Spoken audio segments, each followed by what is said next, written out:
ایک کافر ہے عتبہ بن ابی وقاص، اس نے ایک طرف سے ہو کر پتھر اٹھایا اور آپ کو مارا زور سے۔ صحابہ کی نظریں تھی تلواروں پر، نیزوں پر، تیروں پر، وہ پتھر نظروں سے نکل گیا، لہذا وہ ان کے اندر کو چیرتا ہوا جا کر میرے نبی کے منہ پر یہاں لگا، اور اب سیدھا پیچھے ایسے گئے، پیچھے یوں، پیچھے ایک کھڈا تھا، وہ یہاں گردن میں لگا، کنارہ تھا، بے ہوش ہو گئے، دانت بھی ٹوٹ گئے، چہرہ بھی خون و خون ہو گیا، اب بے ہوش ہو کے یوں گر گئے۔ صحابہ نے سمجھا آپ شہید ہو گئے، تو سب نے زار و قطار رونا شروع کر دیا۔ تھوڑی دیر کے بعد آپ کو ہوش آیا تو صحابہ نے عرض کی یا رسول اللہ اب تو ان کے لیے بد دعا فرما دیں،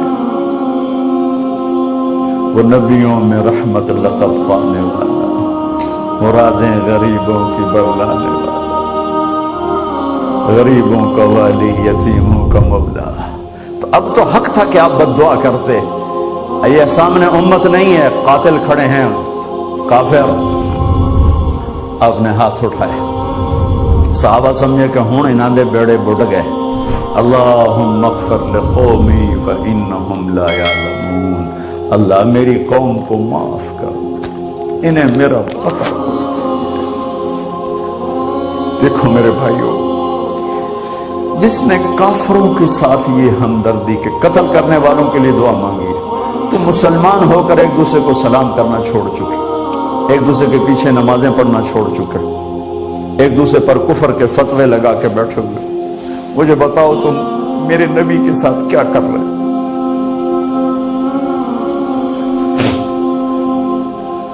وہ تمہیں فرقوں میں بانٹ کر گئے تھے یا امت بنا کر گئے تھے؟ کیوں اس نادان کھیل میں اپنی زندگی برباد کرتے ہو؟ کیوں نہیں مسلمان بن کے رہتے ہو؟ اس امت میں اختلاف شروع سے ہے، ہمیشہ رہے گا، یہاں تک نہ جاؤ کہ ایک دوسرے پر کفر کے فتوے۔ جنت میں کون جائے گا؟ سنیوں نے کہا وہابی کافر، وہابیوں نے کہا سنی کافر، بریلیوں نے کہا دیوبندی کافر، دیوبندیوں نے کہا بریلوی کافر، شیعہ نے کہا سنی کافر، سنی نے کہا شیعہ کافر۔ جنت میں کون جائے گا؟ کچھ تو بھائیو میرے نبی کی محنت کی قدر کرو۔ میرے نبی تو غیروں کو اپنا بنانے آئے تھے، ہم نے اپنوں کو غیر بنا دیا۔ جو نفرت کی آگ وہاں بھڑک رہی ہے یہاں مت بھڑکاؤ۔ جاؤ میرے دیش میں دیکھو کتنے سر کٹ چکے، کتنے سہاگ اجڑ گئے، کتنی مائیں بے آسرا ہو گئیں، کتنی جوان بیٹیوں کی مانگ ویران ہو گئی۔ کیا اسی کا نام اسلام ہے؟ اسی کا نام عشق رسول ہے؟ اسے وہ دین کہتے ہیں؟ ایک دوسرے کی مسجدوں میں نہیں جاتے ہو، ایک دوسرے کے پیچھے نمازیں نہیں پڑھتے ہو، جنت کے ٹھیکیدار بن گئے ہو۔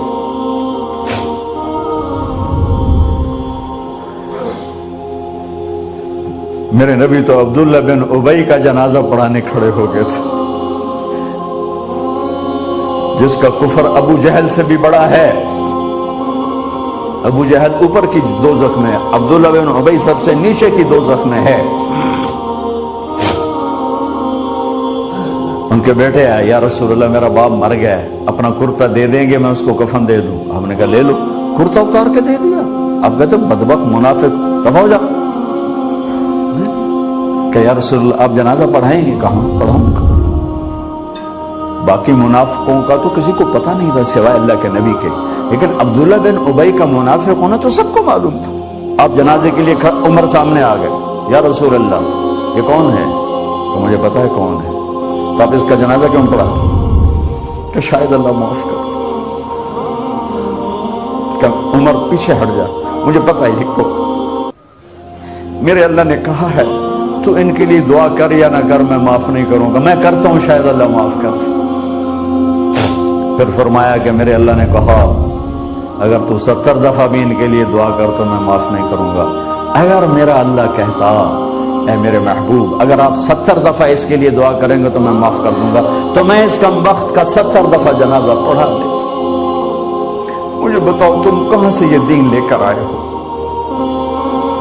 جس میں تم فرقوں میں بٹ گئے ہو, نفرتوں کی آگ تم نے لگا دی ہے. یہ کہاں سے اسلام آیا ہے؟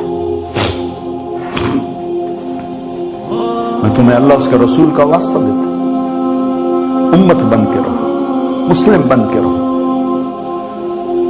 کوئی گنجائش نہیں, اپنے اپنے عقیدے پر پکے رہو, دوسرے کے لیے گنجائش رکھو. کیوں اس قدر ظلم و ستم ڈھائے ہوئے ہیں؟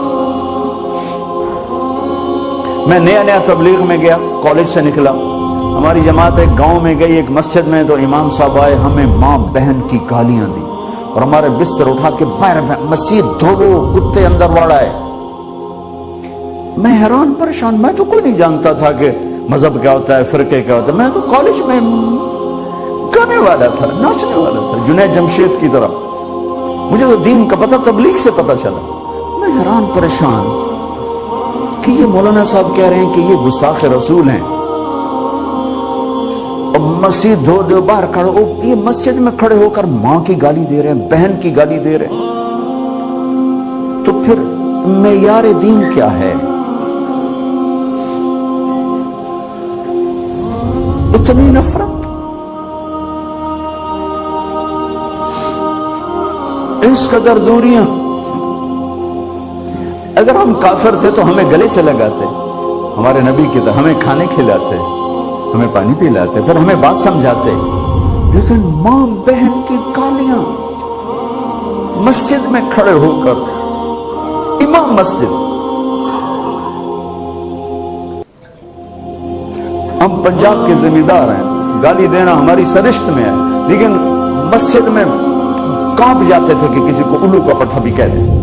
ہمارے بزرگ بڑے بھی بہت گالیاں نکالتے تھے, لیکن مسجد میں کسی کو ضرورت نہیں ہوتی تھی کہ وہ, میرے والد مرحوم خود بہت غصے والے بڑے سردار آدمی تھے, تو تھوڑی تھوڑی بات پہ مار پٹائی گالیاں. لیکن میں نے نہیں اپنے باپ کو مسجد میں سنا غصے میں بھی کسی کو گالی دیتے ہوئے ماں بہن کی گالیاں نکال. ساتھ یہ کہہ رہے ہیں کہ یہ گستاخ رسول ہیں, ہم یہ کافر ہیں, ان کو نکال دو, کتے آ گئے, مسجد دھو. میرے نبی کے دور میں تو کافر آ کے مسجد میں رہتے تھے. میرے بھائیوں, جو میں عرض کر رہا ہوں, میں اپنا دکھڑا بیان کر رہا ہوں, اس کی سنگینی کو سمجھو. یہ پاؤنڈ ڈالر نہیں بچائیں گے جب ہم آپس میں ٹوٹ جائیں گے. اللہ نے مجھے دنیا میں پھرنے کا موقع دیا, بار بار دیا, اسی تبلیغ کے سلسلے میں. سب سے زیادہ میں اسپین میں جا کے دکھی ہوں, اور میرا دکھ یہ نہیں تھا کہ ہماری یہاں 800 سال حکومت تھی اور ختم ہو گئی. میرا دکھ یہ تھا, میں اس پہ رویا مسجد قرطبہ میں, کہ جس وجہ سے اسپین تباہ ہوا وہ ساری وجہ میرے دیش پاکستان میں موجود ہے اس وقت. اور ہوش نہیں ہے کسی کو. مذہب پر لڑائی, سیاست پر لڑائی, دین پر نفرت, سیاست پر نفرت, قوم پہ نفرت, صوبے پہ نفرت, پیشے پہ نفرت, نفرت نفرت نفرت. میرے نبی نے پوچھا اسلام کا سب سے مضبوط عمل کیا ہے؟ صحابہ نے کہا نماز, آپ نے کہا نہیں. صحابہ نے کہا جہاد, آپ نے کہا نہیں. صحابہ نے کہا روزہ, آپ نے کہا نہیں.